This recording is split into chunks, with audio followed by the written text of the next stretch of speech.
Okay, this is going to be a short little video on calculating the population variance.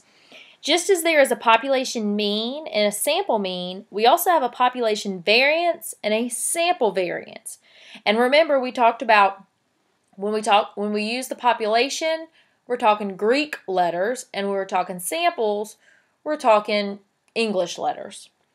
And measures of dispersion are meant to describe how spread out data are.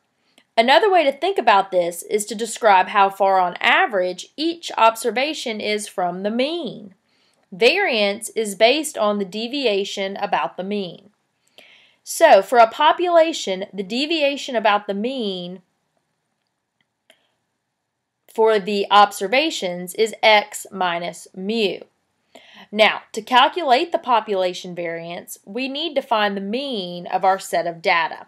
And then, of course, we have a wonderful formula that we'll discuss and hopefully clarify some things for you.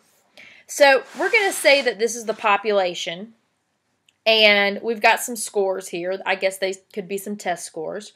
And you already know how to calculate the mean. And since we're talking population, we're going to use mu. And the population mean is 79. And we need to go ahead and calculate n as well, which just means how many pieces of data do we have. So n is 10. Alrighty, so our formula can be a bit intimidating.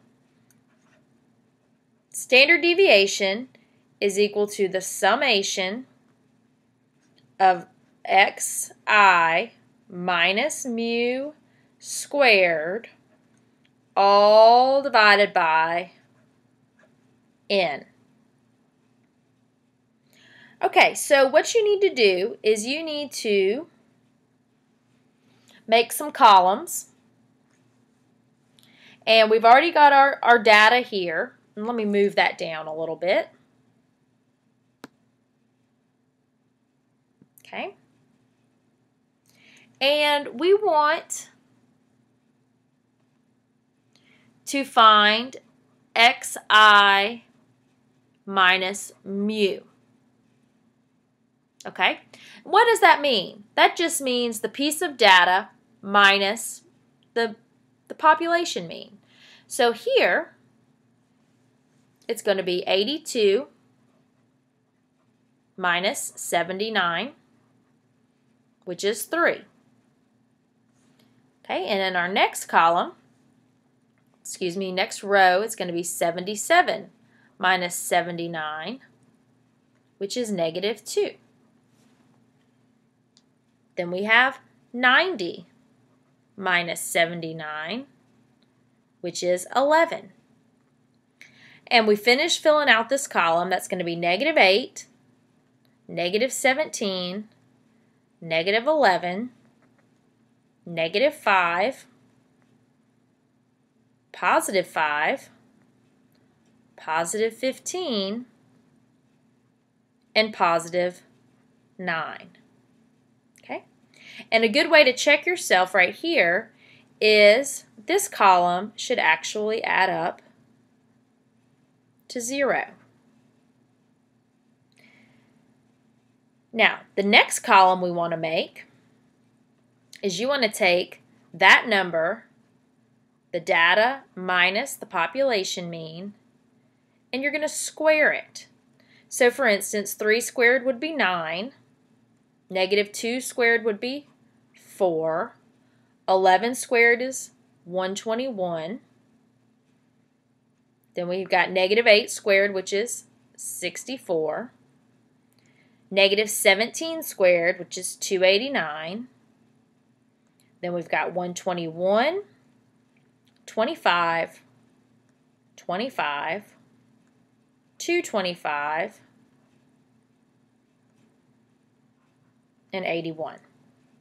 All right, now you want to, because if you look back up here at your formula, it says add up this column, okay? So if you're noticing what we have here, this is the same thing as everything in this column. And don't forget that this symbol right here just means to add it all up. So if we go back here, we take this column, we add it all up, you should get 964. So we've done all the hard work with this formula. All you need to do now is population variance is equal to that sum, 964, divided by n, which is 10, and then our population variance is 96.4 points. The sample variance formula is quite similar, except you're dealing with just a sample. And you'll notice in that formula, the denominator is n minus 1. And n minus 1 is the degrees of freedom. We'll get to that in the next video. Right now, we're going to stick with population variance. And I hope that clarified some things as far as using the formula goes.